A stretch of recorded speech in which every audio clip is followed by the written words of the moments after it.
Au Royaume-Uni, Robert Kingdon, chocolatier installé à Londres, traverse une période particulièrement difficile en raison de la flambée du prix du cacao, ingrédient essentiel de ses créations à l'approche de Pâques.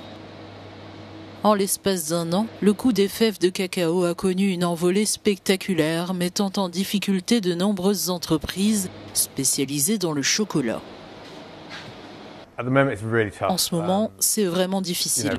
Je vois des artisans, des chocolatiers, des boutiques de chocolat qui doivent mettre la clé sous la porte dans tout le pays. L'un des chocolats utilisés à l'époque où nous avons démarré nos activités coûtait 16 livres sterling le kilo. Aujourd'hui, ce même chocolat coûte 28 livres sterling le kilo alors que ce n'est qu'un chocolat de moyenne gamme. Cela dure depuis près de 4 ans et demi. Cette envolée des prix du cacao est caractéristique du scénario d'une tempête parfaite, née de la conjonction de plusieurs facteurs, changement climatique, propagation de maladies, spéculation sur les matières premières, précarité persistante des producteurs et forte hausse de la demande mondiale. La météo a été défavorable, ce qui a entraîné une mauvaise récolte.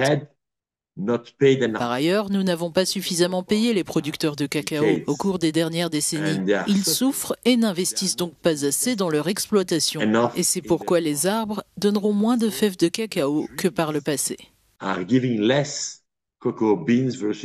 Le chocolat reste un produit très prisé, même si la crise a déjà des répercussions visibles dans les rayons. D'après l'Association britannique de défense des consommateurs, Which, les œufs de Pâques les plus populaires ont vu leur prix grimper jusqu'à 50%, tandis que d'autres ont diminué de taille pour pallier l'explosion des coûts de production.